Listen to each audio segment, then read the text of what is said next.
नमस्कार दोस्तों, ए brain charger के एक और फ्रेश वीडियो में आपका स्वागत है। मैं हूं आपका दोस्त आनंद चौधरी और आज हम बातचीत करने वाले हैं कैसे पाएं व्यापार में जादुई सफलता बाय डोनाल्ड जे ट्रंप और रॉबर्ट टी कियोसाकी। इस बुक का रिव्यू हम ऑलरेडी कर चुके। 14 जो बेस्ट लर्निंग है वो हम ऑलरेडी एक वीडियो बना के यूट्यूब पे डाल चुके। उसका लिंक आपको आई बटन में और डिस्क्रिप्शन मिल जाएगा, वहां से देख सकते हैं। उसके अलावा इस बुक की 5 ऐसी कोटेशन जिनसे उस टॉपिक को क्लियरिटी मिलती है समराइज तरीके से, उसका भी एक वीडियो हम ऑलरेडी बना चुके हैं, वो आई बटन और डिस्क्रिप्शन मिल जाएगा। यानी 2 वीडियो ऑलरेडी इस बुक के बन चुके हैं। आज तीसरा वीडियो बना रहे हैं जिसमें इस बुक की और 5 कोटेशन के बारे में बातचीत करेंगे जिनसे आप बिजनेस की और लाइफ की बहुत अच्छी लर्निंग ले सकते हैं। कोटेशन ऐसी चीज होती है जहां पे आपको समराइज तरीके से उस टॉपिक का पूरा ज्ञान मिल जाता है। तो चलो शुरू करते हैं आज का वीडियो और जानते हैं नेक्स्ट 5 लर्निंग।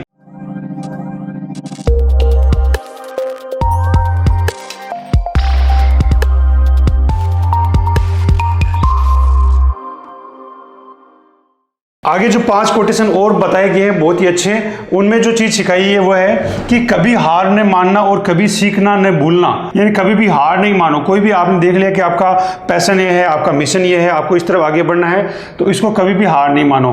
दूसरा, सीखना कभी न भूलो। सीखना बंद किया वही खत्म। और स्पेशली बिजनेस के वर्ड में तो इससे होता है कि एजुकेशन वर्ड में तो फिर भी चलो आपका काम चल जाता है, आपने पढ़ाई लिखाई की, कोई दिक्कत नहीं है। जॉब के सिलसिले में आप गए और जॉब में आपने ज़्यादा नहीं सीखा, नॉर्मल रूटीन जो आपका प्रोसेस है वो सीख लिया तो बहुत बढ़िया बात है। लेकिन अगर आप बिजनेस करते हैं तो बिजनेस में आपको लगातार सीखना है, लगातार टेक्नोलॉजी अपडेट होती है, बिजनेस में उतार चढ़ाव आते हैं, अलग अलग प्रोडक्ट आते हैं, अलग अलग मशीनरी आती है, अलग अलग टेक्नोलॉजी आती है, बहुत कुछ बदलता है। तो आपको सीखना हमेशा चालू रखना चाहिए।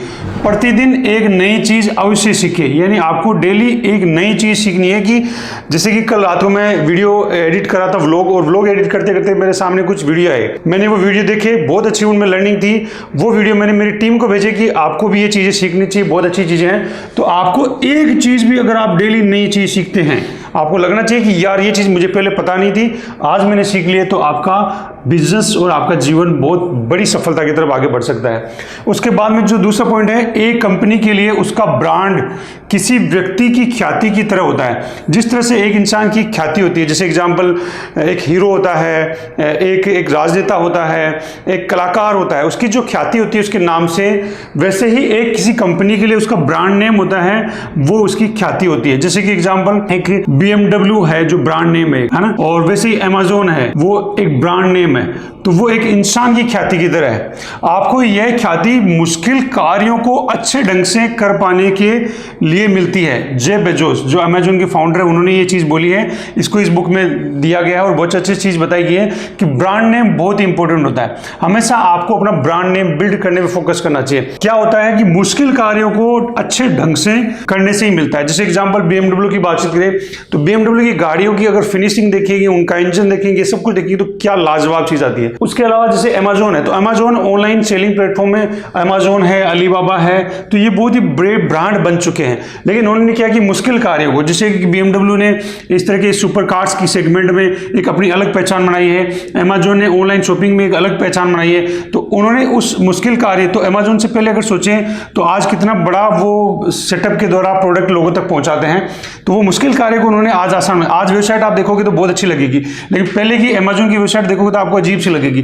तो उन्होंने दिन प्रतिदिन सुधार करते हुए मुश्किल कार्यों को अच्छे ढंग से कर पाने का ही नाम होता है, वो ब्रांड नेम होता है। यानी ब्रांड नेम पे हमें फोकस करना चाहिए। थर्ड जो लर्निंग है वो है, अंत में सभी व्यावसायिक गतिविधियों को 3 शब्दों में समेटा जा सकता है। यानी सभी व्यावसायिक गतिविधियां होती हैं, उनको 3 शब्दों में समेटा जा सकता है कि व्यवसाय में क्या क्या गतिविधियां होती हैं। सबसे पहला तो लोग, उसके बाद में उत्पाद, उसके बाद में लाभ। यानी आपकी एक टीम होती है और टीम काम करती है या कुछ भी चीज को प्रोडक्शन करती है और आपका एक उत्पाद तैयार होता है, और उत्पाद के बाद में उसको लाभ के लिए किया जाता है। तो बाकी चीजें इसके बीच में रहती है, जैसे हो सकता है वो मार्केटिंग हो, जैसे हो सकता है मैनेजमेंट हो, चाहे फाइनेंस हो सकता है, जैसे लॉ हो सकता है, रॉ मटेरियल का डिपार्टमेंट हो सकता है, या और भी बहुत सारी चीजें हो सकती है। लेकिन 3 चीजें समझिए उसकी, लोग यानी आपकी टीम, उत्पाद यानी आपका प्रोडक्ट, लाभ यानी आपको प्रॉफिट क्या हो रहा है वो। यहाँ पे लोग का थोड़ा सा मतलब ये भी समझ सकते हैं कि आपके कस्टमर, लेकिन जो इस कोटेशन में दिया गया है वो कस्टमर नहीं होके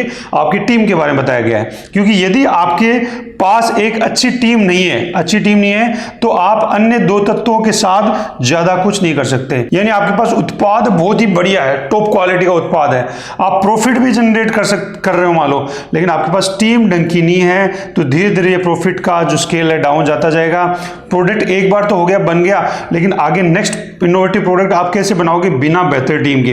तो टीम बहुत इंपॉर्टेंट होती है। तो दोस्तों हमने 3 जो कोटेशन थे उनके माध्यम से बहुत अच्छी चीजें जान ली। अब हम जानते हैं 4th कोटेशन। यदि आप में उदारता नहीं है, काइंडनेस नहीं है, दयालुता नहीं है, तो संभव है आप अपनी निजी प्रगति के बारे में सोच रहे हैं। जब भी देखा जाता है कि सेम प्लॉट होता है, ये प्रोफेशनल जो आदमी होता है वो हमेशा अपने ही फायदे के लिए सोचता है कि पूरा पैसा मैं बचा लूं, कैसे भी करके मेरा पैसा खर्च नहीं हो और सारा पैसा मेरे पास ही रह जाए। और या कोई छोटा मोटा बिजनेस भी करता है तो वो सोचता है कि मुझे ही मुनाफा मिलता रहे, मैं अच्छी सब कुछ चीजें करूं, बाकी किसी का कोई भला नहीं हो। तो ये क्या है, आप में उदारता है, काइंडनेस की कमी है। आपको अन्य लोगों को भी पैसा बनाने का अवसर देना चाहिए। यदि आप जादुई शक्ति प्राप्त करना चाहते हैं, इस बुक में बार बार जादुई शक्ति या बिजनेस में जादुई शक्ति के बारे में बातचीत की है, तो आपको अन्य लोगों को भी आपको प्राप्त होने वाले लाभों में शामिल करना होगा। यानी आपको अगर जैसे कि फ्रेंचाइजी मॉडल का इसमें एग्जांपल दिया गया है या पार्टनरशिप फर्म आगे बनाते हैं, तो उसमें चीज की है कि जब तक आप ये चीज नहीं करेंगे, जैसे एग्जाम्पल मैकडी है, तो मैकडी के अंदर स्टार्टिंग में वो एक ही रेस्टोरेंट था, लेकिन जैसे उन्होंने सोचा कि मैं फ्रेंचाइजी डेवलप करता हूँ, मेरे दूसरे पार्टनर्स हैं या दूसरे लोग हैं उनको भी मैं कमाने का अवसर देता हूं, तो आज देखो मैकडोनल्ड के कितनी दुनिया में फ्रेंचाइजियां, कितने बड़े लेवल पे काम कर रहा है। तो उन्होंने एक इंफ्रास्ट्रक्चर, एक सिस्टम डेवलप कर दिया है, उस सिस्टम आज पूरा फुल फोकस में काम करके पैसा कमा रहा है। फाइनल जो लर्निंग है वो लर्निंग आपका अपने काम से प्यार करना, यानी काम से प्यार करना बहुत महत्वपूर्ण है, अन्यथा आपको सफलता प्राप्त होना बहुत कठिन हो जाएगा। बहुत सारे लोगों में देखा गया है कि वो जो काम करते हैं वो जबरदस्ती कर रहे हैं, उनका मूड नहीं है, उनका इंटरेस्ट नहीं है, वो फिर भी लगे पड़ रहे हैं। उनको पता चल गया कि यहाँ पे पैसा कमाया जा सकता है तो वो उस लालच में लगे हुए हैं। तो उन लोगों का उस काम में प्यार ही नहीं है, इंटरेस्ट नहीं है, तो दिल लगा के काम नहीं कर पाएंगे, नई नई चीजें इनोवेट नहीं कर पाएंगे, उस काम को बड़े स्केल पे स्केल अप नहीं कर पाएंगे। तो आपको जब भी वर्क करते हो, जब भी कोई बिजनेस करते हो, जब भी अपना काम धंधा स्टार्ट करते हो, तो आप एक चीज सोचो कि आपको किस काम से प्यार है, क्या काम करने में आपको मजा आता है, इंटरेस्ट होता है बहुत दिल से, तो वो काम आपको चूज करना चाहिए, जिससे आपको कभी थकावट नहीं होगी और सफलता आपको जल्दी मिल जाएगी। वरना तो सफलता प्राप्त करना बहुत ही कठिन हो जाएगा। यहाँ पे कुछ चीजें और लिखी हुई है कि काम को चुने। सबसे पहले आप काम चुने जिसमें आपको मजा आता हो, इंटरेस्ट हो और आपका पैशन हो, आपका जुनून हो, और वो काम करते हुए कभी थकते नहीं हो, हमेशा कई घंटे आप उसके लिए काम कर सकते हो। उसे पूरा करें, यानी काम चुने फिर उसको पूरा करें, उसे सही तरीके से पूरा करें। पूरा तो कर दिया, हो सकता है आपका सही हुआ, हो सकता है नहीं हुआ, लेकिन उसको सही तरीके से पूरा करें और फिर किस्सा खत्म कर दें। तो दोस्तों मुझे उम्मीद है कि आपको ये जो 5 कोटेशन के द्वारा बहुत अच्छी लर्निंग मिली होगी आपकी बिजनेस से रिगार्डिंग, आपकी लाइफ के रिगार्डिंग। अगर आपको वीडियो अच्छा लगा तो लाइक करें, शेयर करें और चैनल को सब्सक्राइब करें, बेल आइकन को हिट करना बिल्कुल नहीं भूलें, जिससे कि आने वाली वीडियो की नोटिफिकेशन आपको मिल पाए। इसी के साथ मैं वीडियो एंड करता हूं। Thank you for watching, bye bye.